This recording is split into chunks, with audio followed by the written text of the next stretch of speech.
Hello and hi there. Welcome to Chrissy Love. My name is Chrissy. It is great to have you here.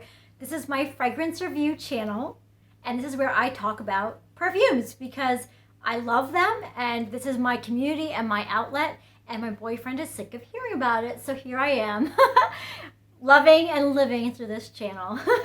So today I am talking about 7 perfumes from the Giorgio Armani Si line.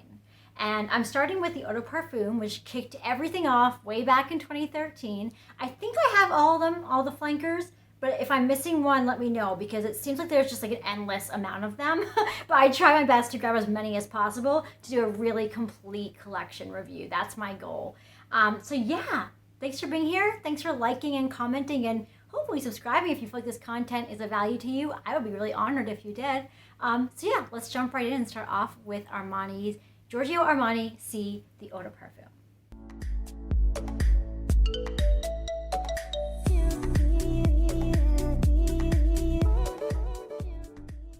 Now, despite there being many flankers to this one is still getting praise consistently all over the internet. So this is one you definitely want to pay attention to. Now, the top note is cassis, the middle notes are May Rose and Freesia, and the base notes are vanilla, patchouli, ambrosian, and woody notes.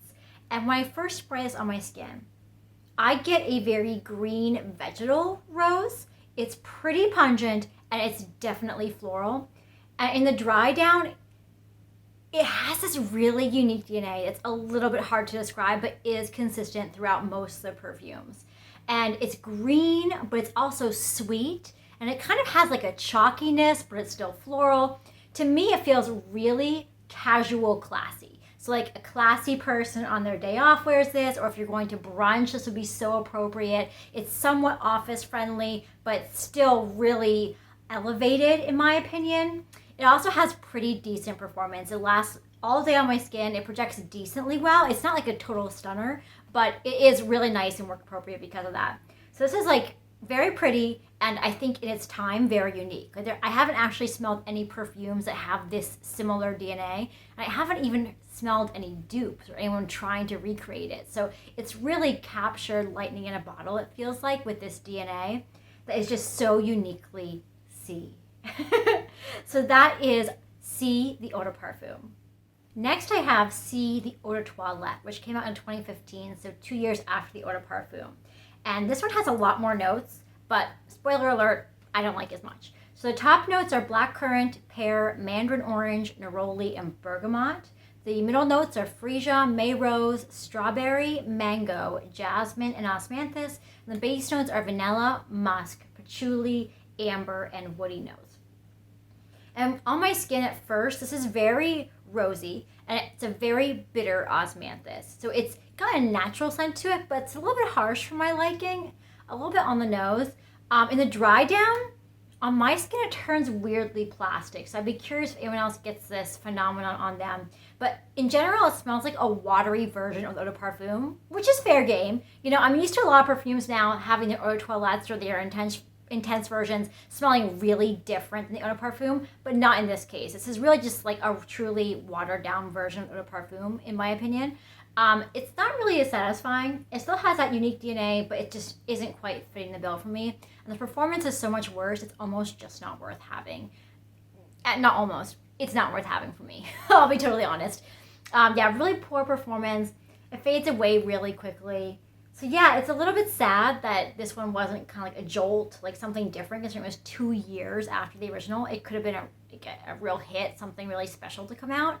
But to me, it's not. And that is Si the Eau de Toilette. Next, I have Si Rose Signature, which I think is my favorite bottle of all of them. Obviously, I'm putting a picture in the corner like I always do, but I really like that like ballerina, like silk kind of wrapping around the bottle, or the look of it anyway. Now, the notes on this are Rose de Mai, Damask Rose, Black Currant, Vanilla, Freesia, Mandarin Orange, Iris, Patchouli, Osmanthus, Bergamot, Ambrette, and Amber. And I'm getting more into rose perfumes. So this one actually is captivating to me.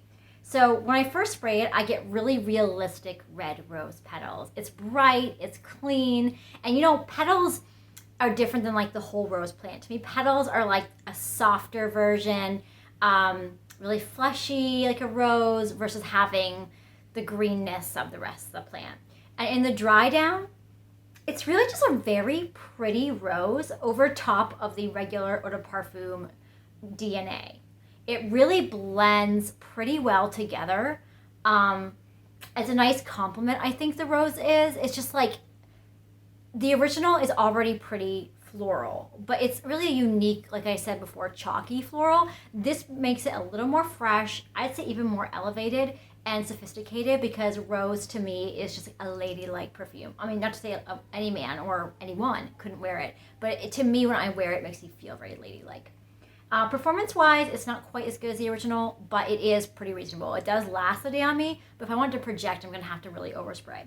So a really pretty option, especially if you're into rose, and that is Si Rose, which is an eau de parfum concentration. Now I have Si Fiori, which came out in 2019 and has also attracted a lot of attention. People really like this one. On the top notes are black currant and gray mandarin. The middle notes are neroli, rose, patchouli, and oak moss. And the base notes are vanilla and white musk.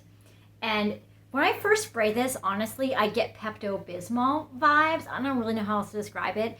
It's kind of like sweet, but also synthetic, but it's creamy, but floral. It's very pink to me. In the dry down, it does become very creamy and very sweet on me, which I really like. So it's kind of like a sweeter version of the original eau de parfum DNA to me, which I really like. I think it's lovely. I think it's easy. I think it's not as like sophisticated quite as much as eau de parfum, but it's like, I don't know, the quieter sister, or like the younger, softer, sweeter sister kind of thing. Very office friendly. It is still quite unique among other perfumes, not among the line, obviously, but among other perfumes, it is still a really unique scent. And I think it really masters that soft, lovely floral. It does a really good job at turning a floral into something that even people who don't like floral could really appreciate, and that's me, so I really like it. Performance-wise, it's pretty decent. It lasts most of the day on my skin. I really have to respray this and kind of overspray this one. It is kind of subtle, but I don't really mind. It's actually kind of nice if you're going to, if I'm meeting with clients or someone I don't want to like blast them with scent. It's actually kind of nice. So yeah, that is Si Fiori, and that is an eau de parfum concentration. Next up, I have Si Intense, which just came out in 2021. So it's still like getting around, and people are also really loving this one. On the top note is black currant syrup. The middle notes are Turkish rose and Divana, and the base notes are benzoin and patchouli. And I really love the color of the juice. It's my favorite color of juice of them. It's got this kind of peachy color to it. And on first spray, it's definitely syrupy black currant. It kind of gives me black currant, like cough syrup vibes, but it's kind of boozy, and it has a bit of a synthetic lean to me. It doesn't feel really natural. But in the dry down, it gets really nice. So it turns into a really powdery black currant over the Si Fiori DNA. So to me, this is playing more with like the Si Fiori DNA than the original, in the sense that it's kind of softer, creamier, sweeter, but it has that powdery black currant over the top. So it kind of gives me like sweet wine vibes, but it's really nice. This is transitioning a bit more into nighttime. If Si ever were to be a nighttime scent, this would be it. It's not, I mean, there are other scents, of course, I wear for like a sexy date night or something over this for sure. But this definitely kind of starts to cross into that territory. Performance-wise, it's about the same as Si Fiori. It does last the day on me, but it's not a super overt, pungent scent. You know, it's still relatively subtle and ladylike, I would say.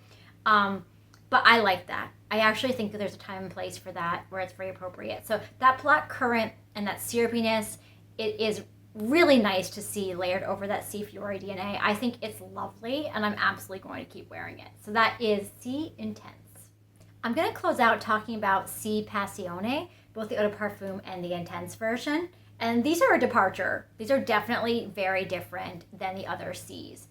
So for Si Eau de Parfum, the top notes are pear, black currant, pink pepper, and grapefruit. The middle notes are pineapple, rose, heliotrope, and jasmine. And the base notes are vanilla, cedar, patchouli, and amberwood. And on my skin, for the first spray, it's very strong of pear and pineapple. So it's tropical, but I wouldn't say it's complex or like really sophisticated. It's just like a straight tropical pear and pineapple blend. And in the dry down, I definitely still get tropical vacation vibes. It is really fun for that. There is a floral tint to it. And I get kind of a hint of like peach skin. That's like the vibe I get from it. So it is fun. It's fruity. I usually don't wear a lot of really fruity perfumes. I like more of like vanilla and tonka and like, you know, rich scents like that. So it takes a lot for a tropical fruity perfume to get my attention. This one is definitely nice. Like, if you like that style, you will really like this. It's a quality version, a quality blend. Performance-wise, it's really mostly a skin scent. It doesn't really project unless you super overspray. So yeah, this is one that I'm not passionate about, but is it a quality perfume? Absolutely, if it's your style. So Si Passione Eau de Parfum came out in 2017, but in 2020, so much more recently, we got Si Passione Intense. And the top note is black currant syrup. The middle note is jasmine, and the base notes are white musk, patchouli, cedar, and vanilla. So these actually have more notes in common with Si Intense, of course, coming out before it. And so when I first spray this, honestly, I get pretty much only musk and a really harsh plasticky note. Luckily, the dry down very quickly becomes a lot better. So it's very sweet. It's pungent and strong. This one has really great performance, both projection-wise and longevity-wise. I definitely get blackcurrant, and it has this vanillic, lovely sweetness to it, like a natural vanilla sweetness. That base makes it really interesting. Like, it is the Si base, but it's kind of darker. It's kind of more intense and sensual. It's not that it's a really complicated scent per se, but I think that blackcurrant syrup just ups the ante. But it still has a little bit of that fruitiness from the Passione Eau de Parfum. So it is still different than the Si Intense. The Si Intense is really blackcurrant heavy, whereas the Passione Intense, it has still a little bit like, not tropical, but like fruity vibe still. Yeah, so this one, I'm liking this one. I think that Si Intense is still my very favorite. Second is Si Fiori, but this one is probably my third. It's quite lovely. I like the thing that people are coming out with more blackcurrant perfumes. I'm really enjoying that trend. I like that syrupiness and that sweetness, and it's still got a little bit of zest, so really interesting. And I think that Passione Intense does it really well. So I hope that was a comprehensive and exhaustive review of the Giorgio Armani Si line. I really had fun doing research for this because they all are very quality perfumes, and I'm pretty excited about a few of them, obviously. So let me know if you try any of these and what you like. And thanks for being here. Thanks for liking and subscribing and commenting. It's all good. And I hope you have a very beautiful day.